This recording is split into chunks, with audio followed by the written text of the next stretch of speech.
So they were born into Saturn Dasha, and Saturn here is conjunct the important 12th Lord Jupiter. And so right from the beginning of their life, they experienced the unmet expectations of their parents.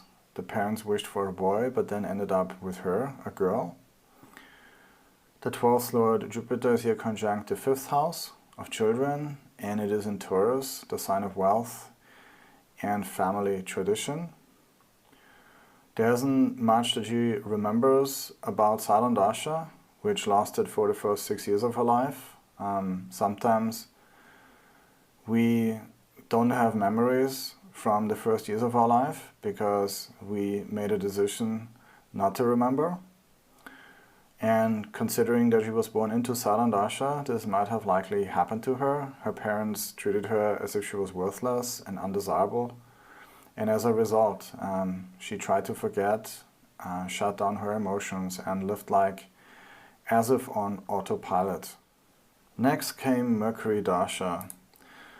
Mercury Dasha started around the time when she entered primary school.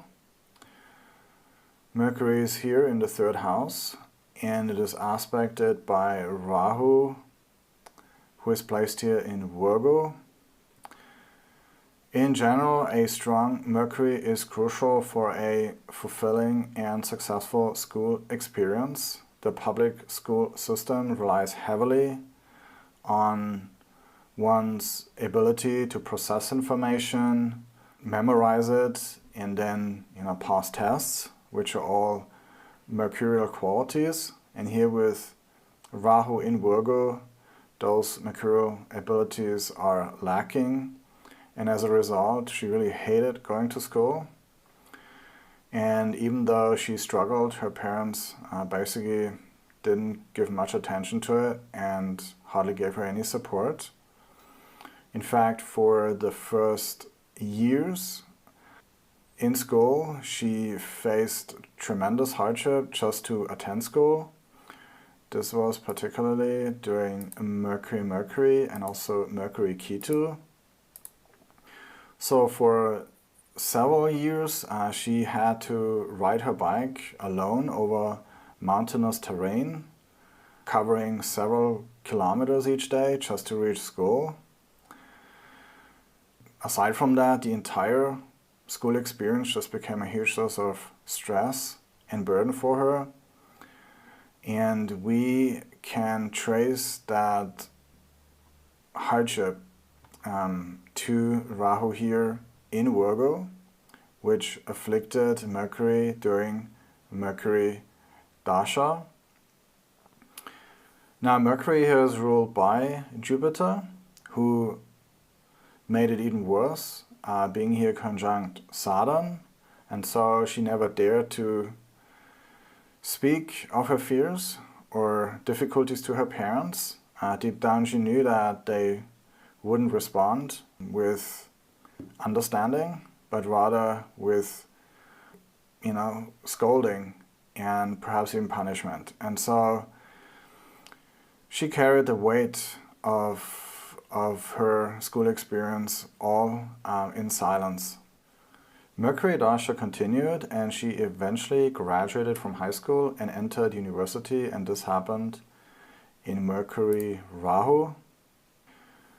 To no surprise, she studied English literature as her major. Rahu rules all things foreign and is placed in the 9th house of foreign culture, language and literature.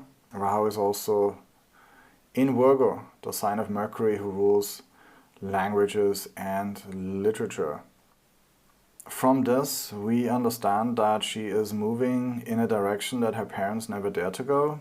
Throughout her father's life, he carried a deep regret for the missed university education, blaming on it the lack of his professional success. And so now his daughter likely unconsciously and intuitively sensed the weight of his unfulfilled dream and stepped out from under his shadow. And so she decided to walk a different path, one that her father never took, and pursued an education that she believed would offer her the best chance at building the life that she envisioned for herself. Soon after, Ketu Dasha started, and this was a very difficult chapter in her life.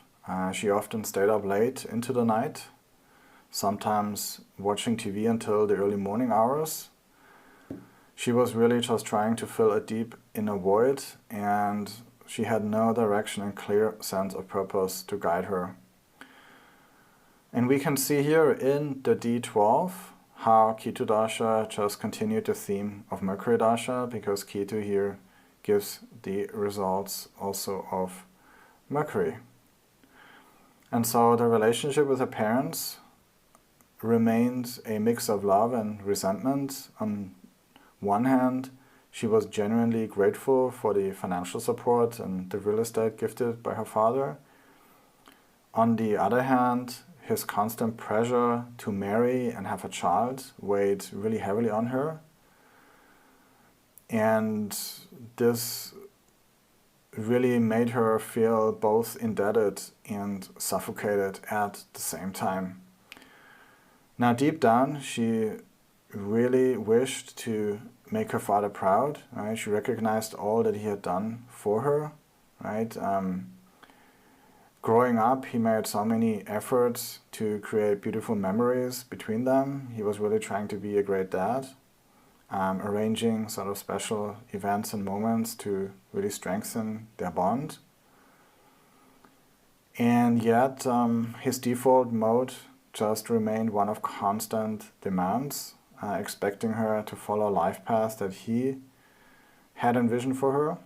And so over the course of Ketu Dasha, this tension pushed her to gradually withdraw. She knew that she couldn't maintain such a close relationship with her father forever. Ketu Dasha was really a depressing period for her.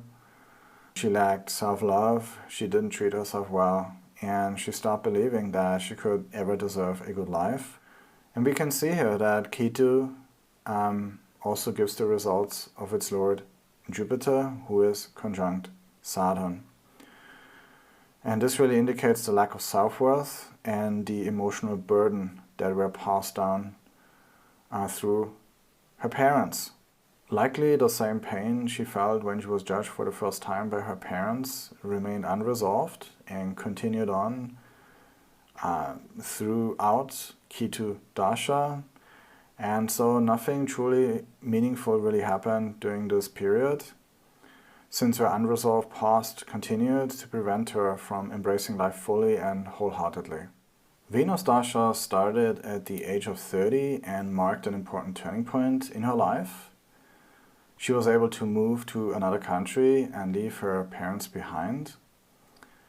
Venus is not conjunct or aspected by any planet, but it is interchanged here with Mars. Mars is of course the Karak of real estate. It rules also the 4th house of home and real estate and the 11th house of financial gains.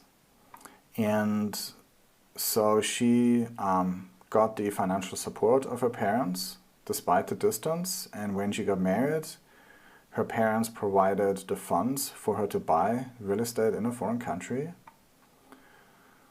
Venus is here free from malefic influences. It's involved here in this auspicious 10-11 interchange with Mars. And so this indicates that the relationship and financial support of her parents is steady and assured. Now Venus is all alone, and that also has an effect here on the relationship with her parents.